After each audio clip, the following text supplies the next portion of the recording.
시청자 여러분 안녕하십니까. 뉴스7의 김명우입니다. 국가전산망의 핵심인 국가정보자원관리원 대전본원에서 불이나 이 정부 서비스 시스템이 먹통이 되는 초유의 사태가 벌어졌습니다.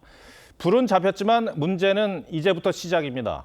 국민 일상과 직결되는 우체국, 세금 납부, 민원 서류 제출 같은 업무를 제대로 할 수 없게 돼 큰 혼란이 빚어지고 있습니다. 더욱이 불이 난 5층 전산실의 냉각 장치가 작동하지 않아 화재에 직접 영향을 받지 않는 서버까지 셧다운 조치를 했습니다. 정부 시스템 647개가 전면 중단된 건데 완전 복구까지 얼마나 걸릴지 알 수도 없습니다. 먼저 하동원 기자가 전해드립니다. 깨진 유리창에서 시커먼 연기가 뿜어져 나옵니다.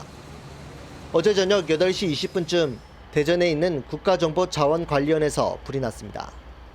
5층 전산실에 있던 리튬이온 배터리팩을 지하로 옮기는 과정에서 폭발이 발생해 배터리팩 384개가 모두 불에 탔습니다.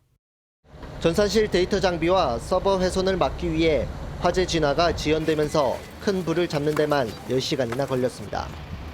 최소한의 방수를 위주로 하고 배연 전수를 시도해서 내부 열기를 외부로 배출하는 거에 주력하였습니다.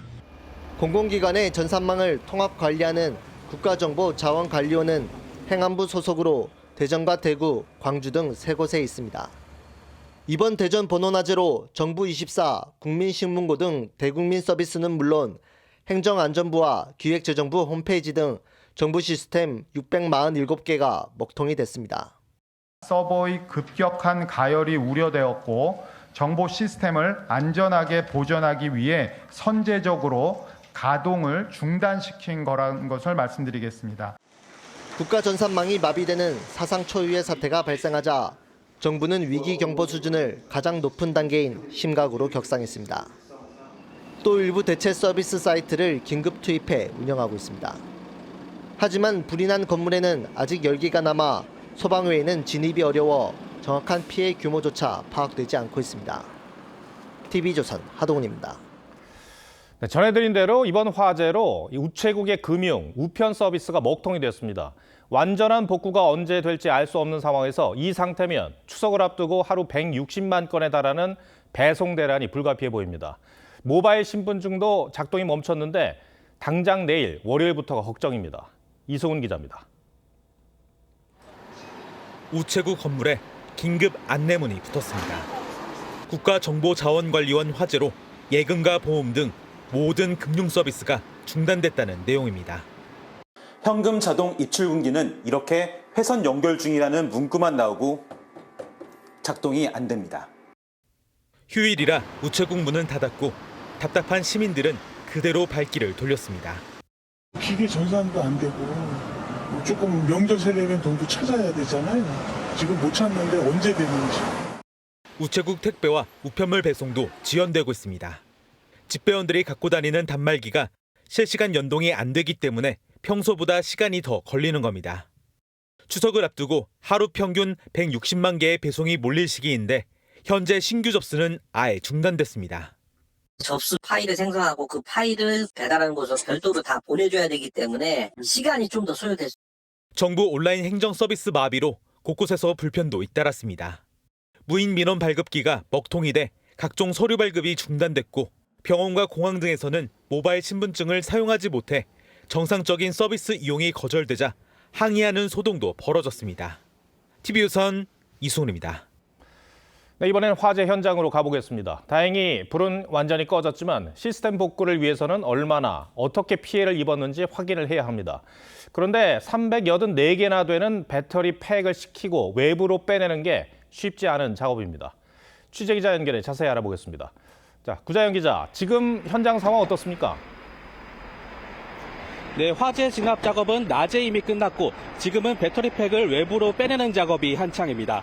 384개 가운데 현재 절반 정도 작업을 마쳤습니다. 소방당국은 불에 탄 배터리팩을 수조에 담가 건물 밖으로 빼내고 있습니다. 여전히 열기가 남아있고 추가 폭발의 가능성도 남아있어 반출 작업은 더디게 진행되고 있습니다.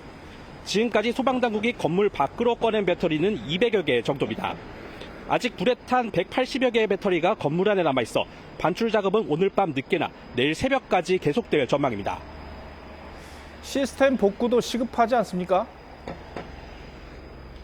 네, 현장은 안전 문제 때문에 소방 외에는 아직 누구도 진입할 수 없습니다.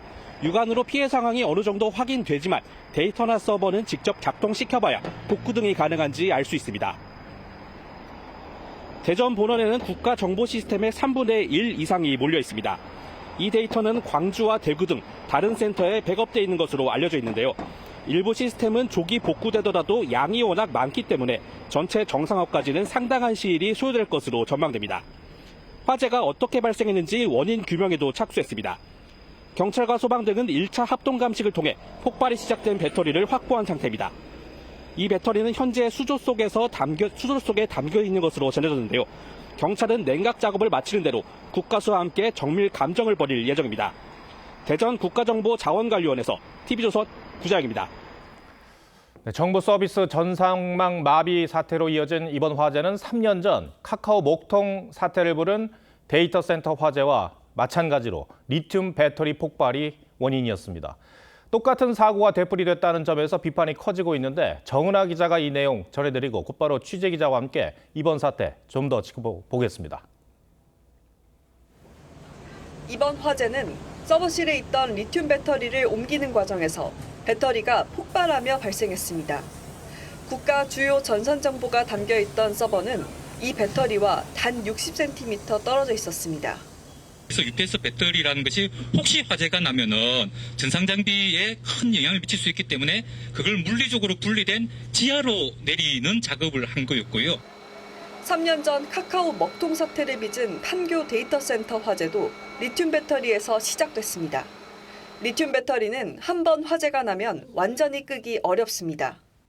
배터리의 분리막 손상으로 두 극이 맞닿아 폭발이 일어나고 이 열이 방출되지 않아 급속도로 온도가 수백 도까지 치솟아 진압을 어렵게 하는 겁니다. 화재가 발생 한 번 하면 열 폭주 현상으로 계속적인 화재가 발생해요. 화재가 나게 되면 그 옆에 있는 팩에서 전염이 돼서 계속 모든 것들이 배터리가 다 폭발이 되는 이런 상황이 되거든요. 전문가들은 충격이나 과충전 등으로 배터리 분리막이 파손되면 언제든 불이 붙을 수 있다며 애초에 전산실 서버와 분리 설치했어야 한다고 지적합니다. 한 층에 있어야 된다는 법도 없고 다른 방에다 갖다 놓으면 되는 거거든요. 의심이 없었던 거겠죠. 기관에서 화재 가능성에 대해서 대비를 충분히 못했다는 비판은 어쩔 수가 없죠. 지난 5년간 리튬 배터리 화재는 총 2,439건, 132명이 죽거나 다쳤고 1,300억 원 넘는 재산 피해가 났습니다. TV조선 정은하입니다. 네, 정부의 각종 행정 서비스가 줄줄이 먹통이 됐습니다. 국민 불편이 이만저만이 아닌데 이번 초대형 혼란은 사고에 대비한 데이터 백업 시스템 마비도 한 원인으로 지목되고 있습니다. 사회정책부 임서인 기자와 자세한 내용 알아보겠습니다. 국가정보자원관리원 시설, 대전에 한 곳만 있는 건 아니죠? 네, 그렇습니다. 국가정보자원관리원은요, 정보와 공공기관의 전산 시스템과 정보를 통합 관리하는 곳으로 국가전산망의 심장부라고 불립니다.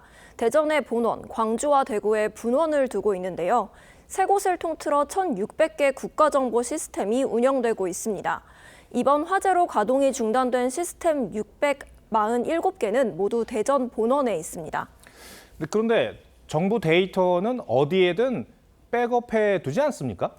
네, 같은 데이터를 여러 곳에 복제해 두는 거를 이중화라고 하는데요. 지역이 다른 곳에 쌍둥이 클라우드 시스템을 마련해 두면 재난이 발생해도 피해를 크게 줄일 수 있습니다.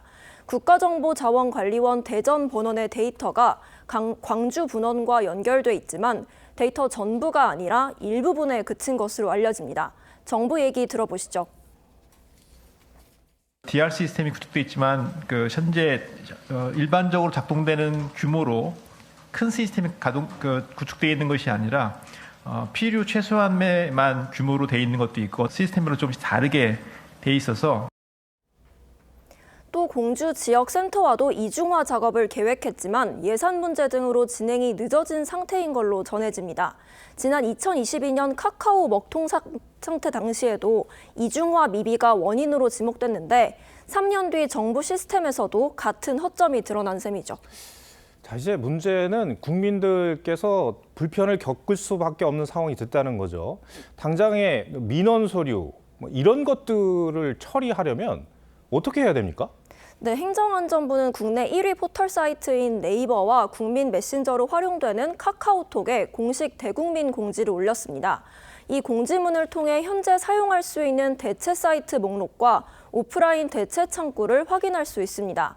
대면 민원 처리에 대해서는 행정기관을 방문하기 전에 해당 서비스 가능 여부를 전화로 확인해달라고 안내했는데요. 정부가 민간 플랫폼에 의존해 전 국민에게 행정 서비스 절차를 알리는 전례 없는 상황이 벌어지고 있는 겁니다.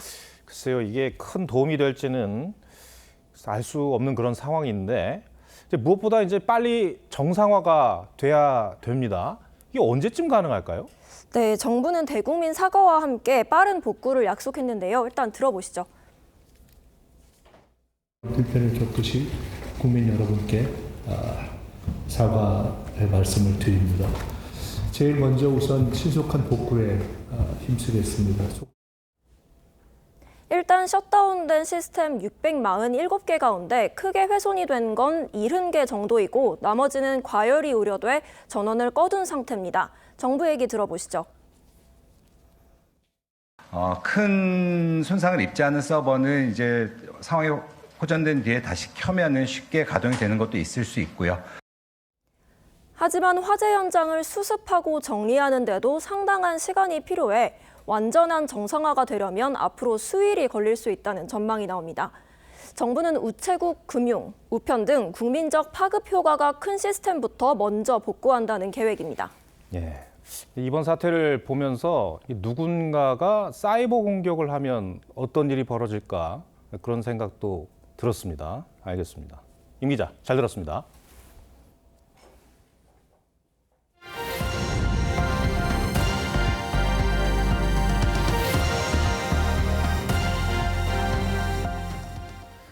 네, 정부 업무 시스템 마비로 국민들이 대혼란을 겪고 있는 상황인데 지금 정치권은 정쟁으로 하루를 보내고 있습니다.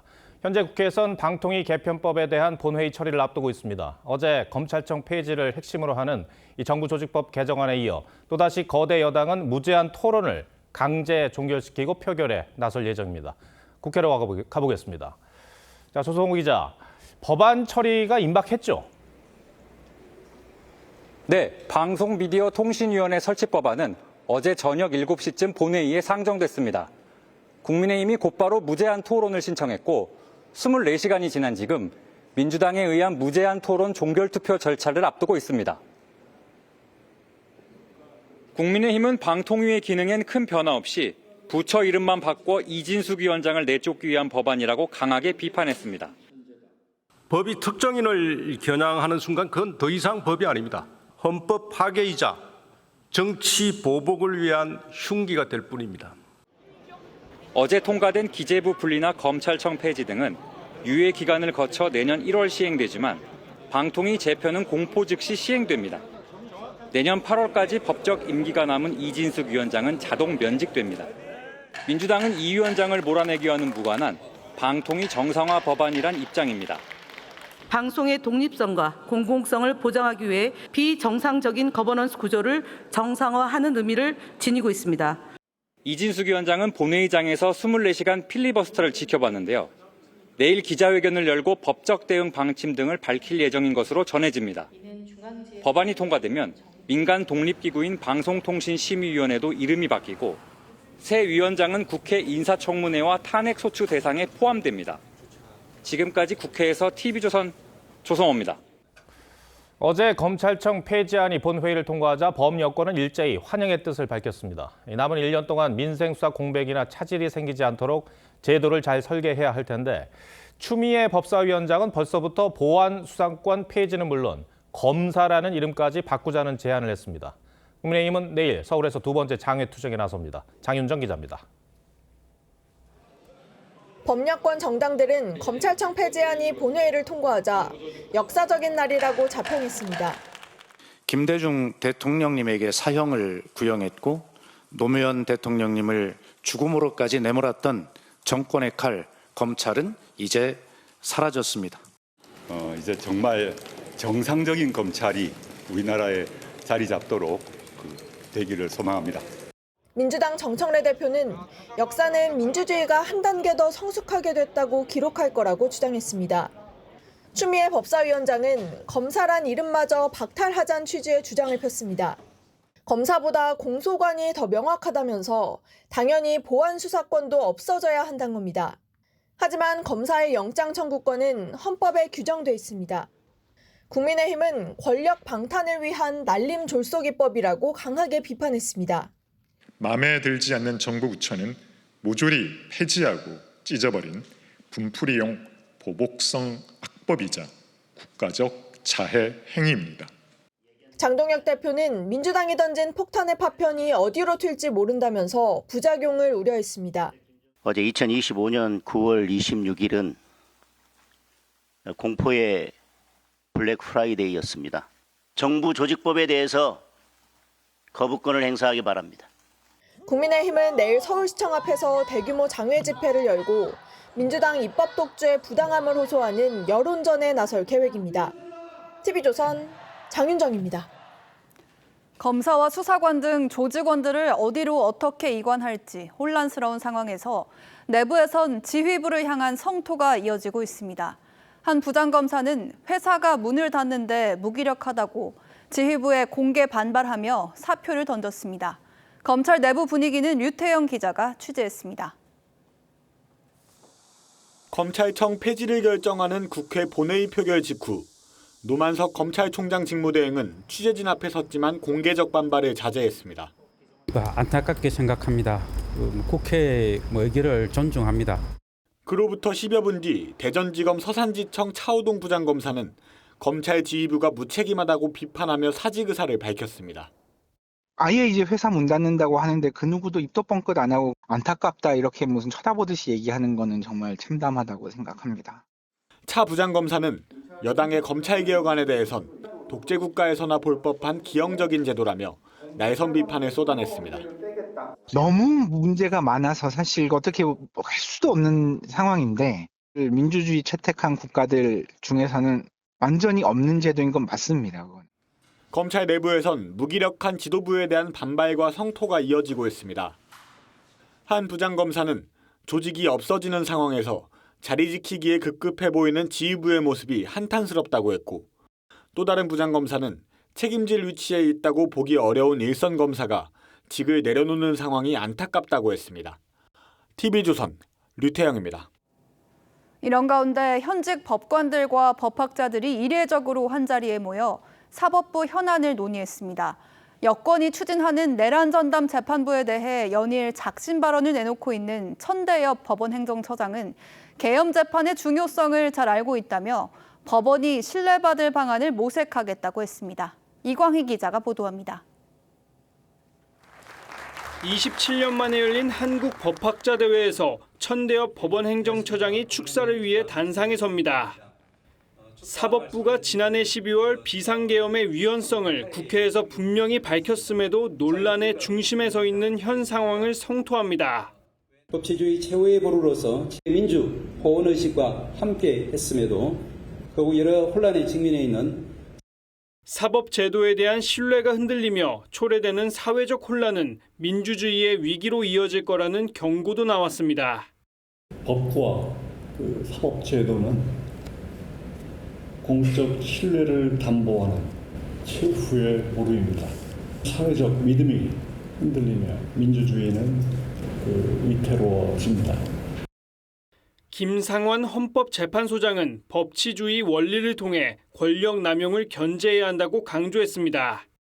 법치주의 원리는 국가 권력을 법의 지배 아래 둠으로써 권력의 남용을 견제하여 국민의 자유와 권리를 보장하는 여당 주도의 사법개혁에 대한 법학자들의 비판도 나왔습니다. 한상훈 연세대 교수는 신속한 재판을 위해 대법관 수증원이 필요하지만 내란 전담재판부 설치는 위헌이라고 지적했습니다. 하태인 경남대 경찰학부 교수는 사법권 독립이 자유로운 재판을 보장할 거라면서도 법관의 권위주의는 경계해야 한다고 주장했습니다. TV조선 이광희입니다. 경기 양주시의 찜질방에서 가스가 폭발하는 사고가 났습니다. 휴일 아침 찜질방을 찾았던 28명이 다치고 70여 명이 대피했습니다. 전북 군산 흑도 앞바다에선 심야 시간 어선이 좌초돼 8명이 구조됐습니다. 주말 사건 사고 임희원 기자가 보도합니다. 숯가마를 둘러싼 진흙벽이 무너져 산산조각이 났습니다.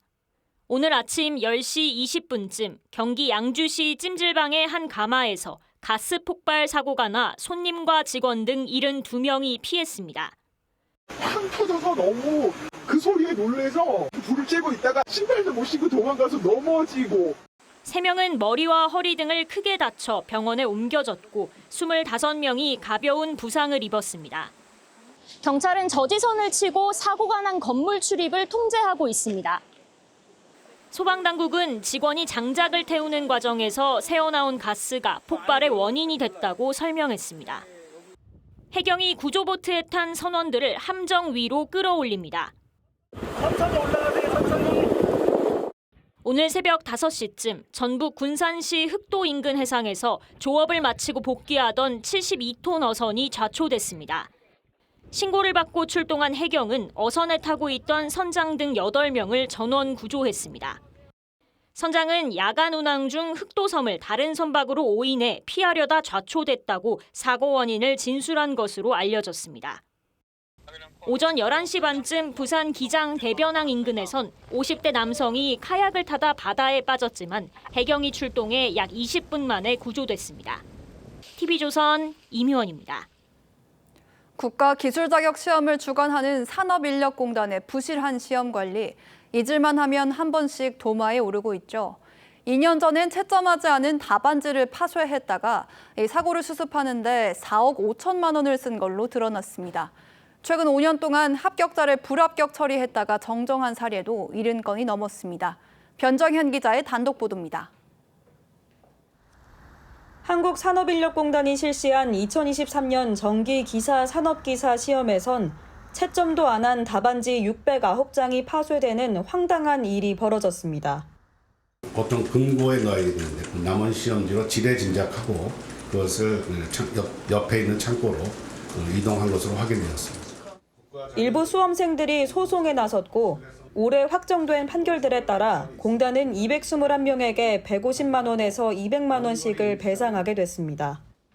배상금 4억 520만 원에 재시험 비용까지 4억 5천만 원 넘는 돈이 들게 된 겁니다. 충분히 합격하리라 하고 이제 발표 날만 기다렸는데, 근데 뭐 2개월 후에 다시 또 재시험을 치러야 해야 된다 해가지고 상당히 많이 당황을 했었죠. 2022년 소방기술사 시험 땐 2교시 시험지를 1교시에 나눠줬고 올해는 물류관리사 시험장에서 엉뚱한 답안지를 나눠주는 등 부실 시험 관리 문제가 끊이질 않고 있습니다. 시험지는 오지선다형인데 답안지는 4번까지밖에 없었습니다. 최근 5년간 부실 채점 등으로 불합격 처리했다가 합격으로 번복한 사례가 78명이나 됐고 지난 6월엔 전산 오류로 불합격자 5명이 합격 처리되는 일도 있었습니다. 지적됐던 문제들이 하나도 개선이 안 된 상황들이 지속적으로 반복이 됐습니다. 2중, 3중으로 이거를 지켜볼 수 있는 제도를 좀 만들고 고용노동부는 최근 산업인력공단의 시험관리 체계에 대한 감사에 착수했습니다. TV조선 변정현입니다.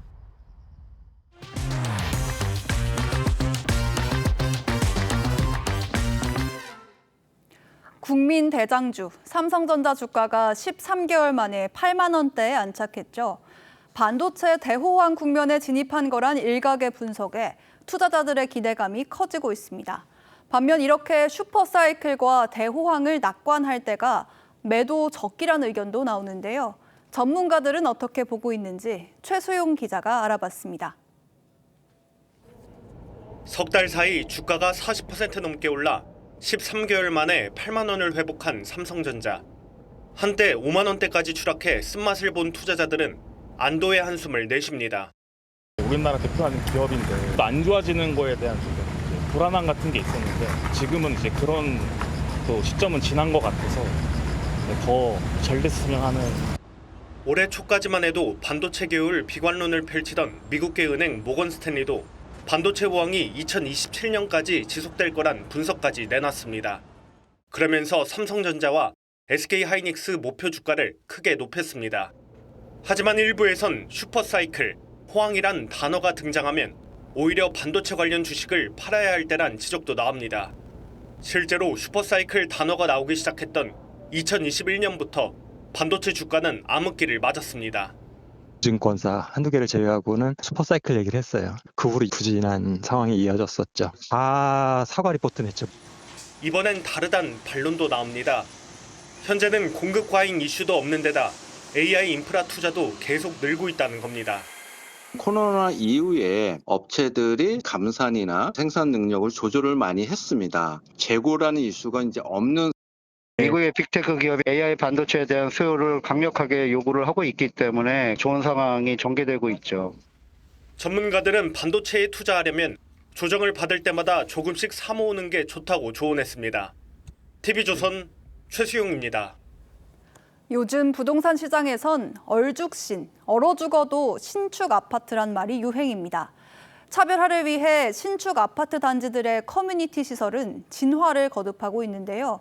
운동시설은 물론이고 쇼핑몰과 북카페 같은 편의시설들도 생기고 있다 합니다. 이유경 기자가 특색 있는 커뮤니티 시설을 둘러봤습니다. 3,400세대가 입주를 시작한 49층 높이의 매머드급 주거단지. 내년 3월에는 국내 최초로 유명 복합 쇼핑몰이 4층 규모로 단지 안에 들어섭니다. 입주민들이 밖에 나갈 필요 없이 쇼핑과 문화생활을 할 수 있는 이른바 슬세권 단지가 되는 겁니다. 주민들은 벌써부터 기대감을 표시합니다. 집 앞에서 유모차만 끌고 바로 내려올 수 있다는 게 유모차랑 도보권으로 이용할 수 있다는 게 저는 가장 큰 메리트로. 25m 비거리의 골프 연습장도 다른 단지와 차별화된 시설입니다. 내려와서 바로 이용할 수 있으니까 시간이 늦게까지 하면은 훨씬 더 이용하기가 좋겠죠. 아파트 꼭대기에 있는 인피니티 풀과 실내 수영장. 손님들을 편하게 맞을 수 있는 게스트하우스에 대형 서점을 옮겨놓은 듯한 북카페까지. 커뮤니티 시설을 통해 이웃 간의 관계도 돈독해집니다. 커뮤니티란 공간 속에서 같이 운동을 하고 같이 식사를 하고 그러면서 서로 이제 몸으로 부딪히다 보니까 서로 정이 생기고 이웃을 이해하는 능력이 높아지고. 실제로 한 조사에서 살고 싶은 주택 유형 1위는 커뮤니티 시설이 잘 갖춰진 것으로 선호도가 전년보다 9%포인트 더 올랐습니다. 커뮤니티 시설이 주거 선택의 중요한 기준이 되고 있습니다. 프라이빗 영화관과 암벽 등반장, 캠핑장 등 이생 커뮤니티 시설도 생기고 있는 상황. 아파트가 주거 공간을 넘어 여가와 취미 생활을 즐길 수 있는 안식처가 되고 있습니다. TV조선 이유경입니다. 코로나 이후 침체기에 접어든 극장가는 최근엔 OTT 산업의 급성장까지 겹치며 생존 위기에 처했는데요. 최근 업계 1위인 CGV가 사업을 축소하고 지점 문을 닫는 일도 늘고 있습니다. 영화관은 여러 사람이 모여 문화를 향유하는 공적 공간이란 점에서 아쉬움이 큰데요. 오늘의 포커스는 박소영 기자가 현실로 다가온 극장가 위기에 맞췄습니다. 극장이 아닌 기술 사업을 확대하겠다. 북미의 마지막 남은 LA 지점을 폐쇄하면서 CGV가 밝힌 입장입니다. 극장 홈페이지엔 숙고 끝에 어려운 결정을 내렸다며 그간의 성원에 감사드린다는 안내문이 올라왔습니다. 2010년 미국 시장에 진출했던 CGV가 15년 만에 완전 철수를 결정했습니다. OTT의 득세로 극장가 침체가 계속되면서 글로벌 사업 전략을 처음부터 재정비한다는 방침을 세운 겁니다. 국내 사정은 더 심각합니다. 올해만 벌써 북수원점과 송파점, 연수역점 등 12곳이 문을 닫으면서 남은 국내 지점은 180곳 남짓입니다. 최근 몇 년 사이 직영점의 30%가 단계적 폐점에 들어갔고 신규 출점도 사실상 중단됐습니다. 국내 매출은 올해 1분기 기준 1,283억 원으로 지난해 같은 기간에 비해 30% 가까이 하락했습니다. 전문가들은 업계 1위인 CGV의 이런 결정이 영화 산업 전반에 구조적인 변화를 앞당길 수밖에 없다고 분석합니다. CGV가 국내에서 이 사업 규모를 이제 줄이다 보니까 제작사, 배급사, 투자사 모두 위축될 수밖에 없고요. CGV에서는 흥행작을 좀 확보도 하고 수익성을 제고하는 방안 등을 아직 전체적으로 관리해야 되는 그런 어려운 상황이라고 볼 수 있습니다.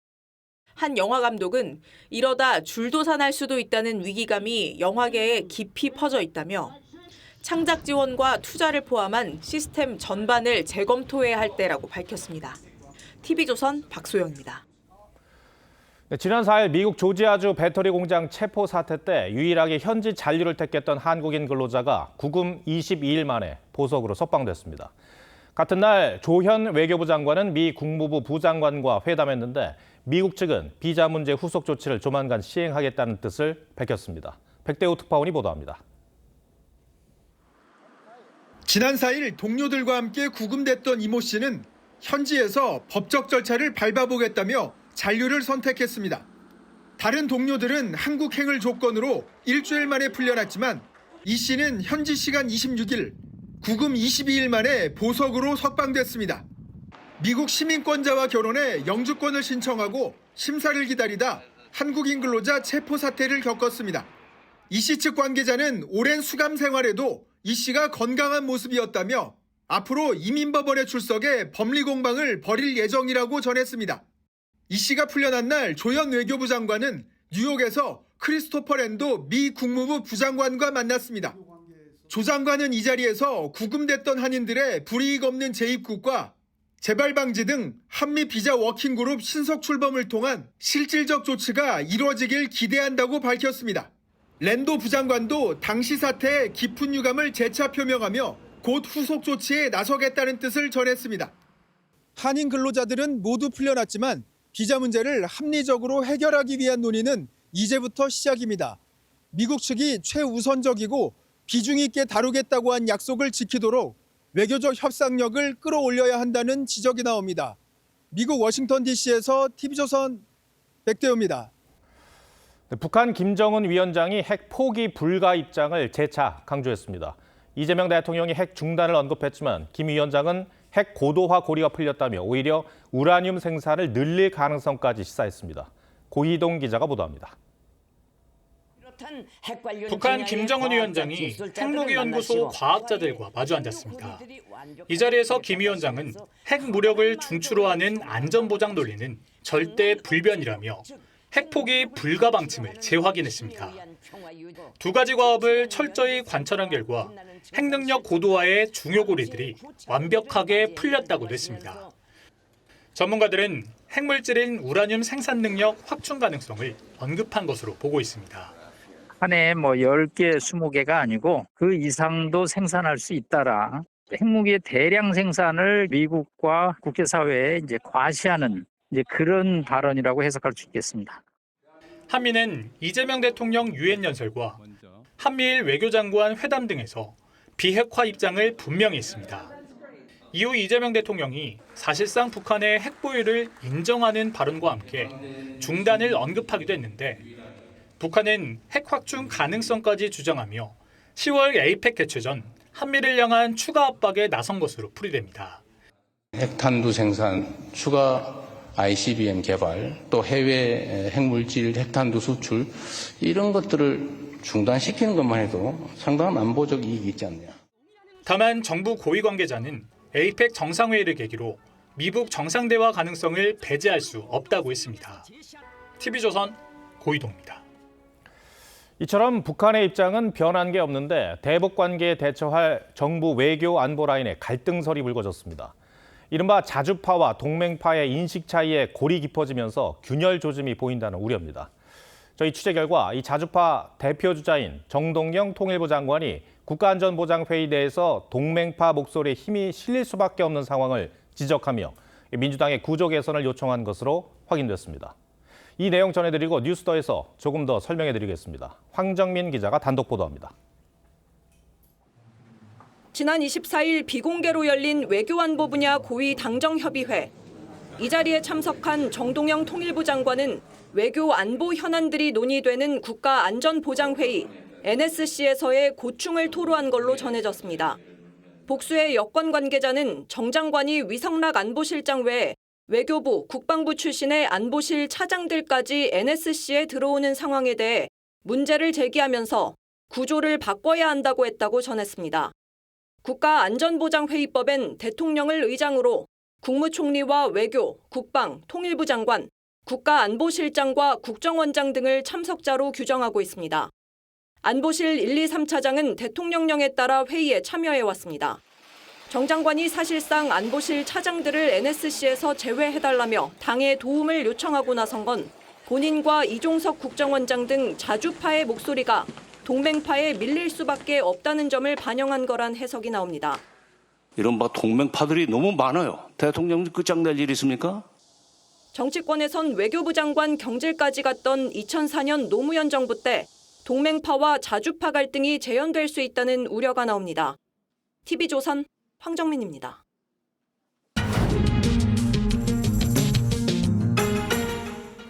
네, 이 내용 취재한 황정민 기자에게 더 물어보겠습니다. 자, 황 기자, 최근에 정동영 통일부 장관과 위성락 안보실장 사이에 이견이 표출됐었죠? 그렇습니다. 남북 두 국가론을 두고 이견이 드러난 건데요. 이 정동영 장관이 현실적으로 두 개 국가가 맞다고 하자 이 위성락 실장은 두 국가를 인정하지 않는다고 반박했습니다.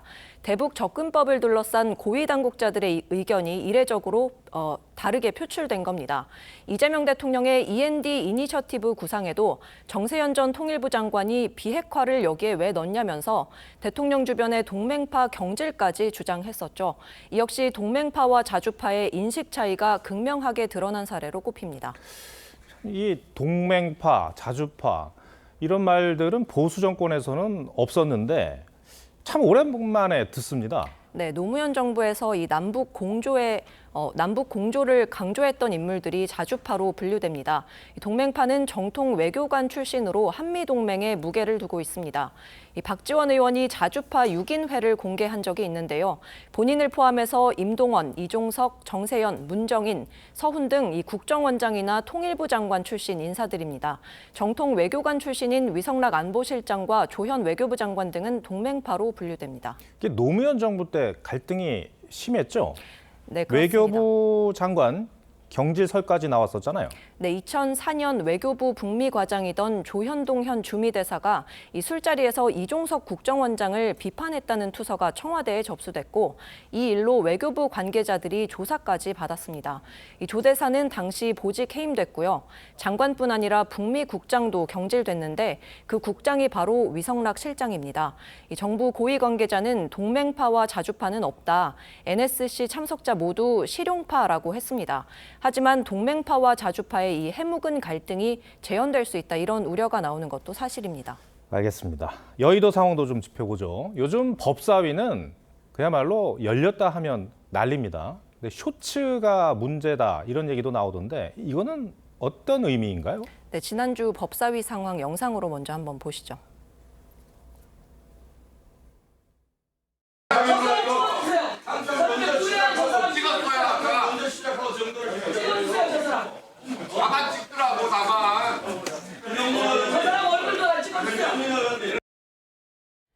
네, 민주당 소속 보좌관이 휴대폰으로 회의장 촬영을 하자 이 국민의힘 측 보좌진이 맞서서 촬영하는 과정에서 벌어진 실랑인데요. 이 일부 법사위 의원들이 상대 당과 충돌하는 걸 찍어서 짧은 동영상인 이 쇼츠 형식으로 올리는 거에 열을 내고 있습니다. 이 법사위 내에서 추미애 위원장을 비롯해서 민주당 서영교, 전현희, 김용민 의원 등 지방선거 출마 후보로 거론되는 인물들이 유독 많기 때문이다 이런 분석이 나오는데요. 이 정치권에선 법사위가 강성 지지층에게 활약상을 알리려는 쇼츠 놀이터가 됐다 이런 자조 섞인 말들이 나옵니다. 네, 황정민 기자 잘 들었습니다.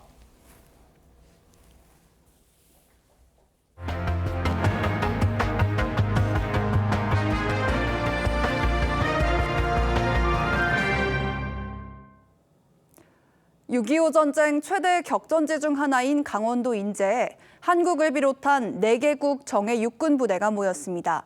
우리나라 특유의 산악 지형에서 우리 군의 첨단 과학화 장비를 활용해 실전을 방불케 하는 훈련을 펼쳤다는데요. 그 현장을 이태영 기자가 다녀왔습니다.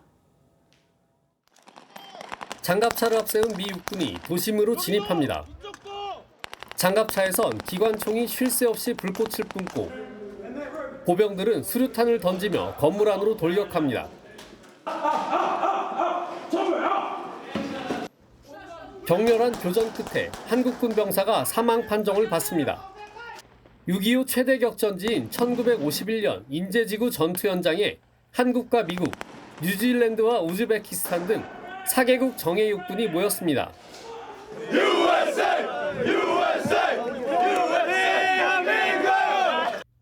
이들은 총과 신체에 부착된 레이저 센서 장비를 이용해 닷새 동안 20여 차례 실전과 같은 교전을 펼쳤습니다. 제가 은폐하고 있는 이곳은 평범한 건물이 아닌 북한의 전방도시를 참고해 만든 훈련장입니다. 장병들은 이렇게 적의 도발을 가정해 실전처럼 훈련을 이어가고 있습니다. 외국군 참가자들은 북한과 비슷한 험준한 산악 지형을 체험하고 만족감을 나타냈습니다. It will improve our development of our own TDPs and SOPs. It also heavily relies on each other to perform. 군은 이번 훈련에서 축적된 전투 데이터와 전술을 분석해 향후 전력 강화에 활용할 방침입니다. TV조선 이태형입니다. 형형색색 가을 하늘을 화려하게 수놓을 세계 불꽃 축제가 오늘 진행됩니다. 여의도엔 100만 인파가 몰렸다는데 취재 기자 연결해 보겠습니다. 주원진 기자, 지금 불꽃 축제 시작이 됐나요? 네, 조금 전 7시 20분쯤 첫 불꽃을 시작으로 본격적인 축제의 막이 올랐습니다. 시민들은 가을 밤하늘을 채운 형형색색의 화려한 불꽃을 감상하며 탄성을 지르고 있습니다. 공연은 이탈리아와 캐나다 팀에 이어 마지막 하이라이트는 한국 팀이 나서는데요. 과거 가장 빛났던 순간을 주제로 회오리 모양의 불꽃도 새로 선보일 예정입니다. 또 올해는 처음으로 전체 참가팀이 원효대교를 중심으로 양쪽에서 불꽃을 쏘아 올려 시민들이 지난해보다 좀 더 넓은 공간에서 공연을 즐길 수 있게 됐습니다. 공연은 저녁 8시 30분까지 진행될 예정인데 주최 측은 총 16만 발의 불꽃이 쏘아 올려질 것이라고 밝혔습니다. 이번 축제도 예년처럼 100만 명가량의 인파가 여의도 일대에 몰릴 것으로 추산됩니다. 경찰은 기동대 37개, 기동순찰대 22개 팀을 배치해 안전관리에 나섰고 낮 2시부터 마포대교에서 63빌딩까지 도로를 전면 통제 중입니다. 지하철 5호선 여의나루역은 혼잡도에 따라 무정차 통과를 시행하고 19개 버스 노선은 우회 운행 중입니다. 사회부에서 전해드렸습니다.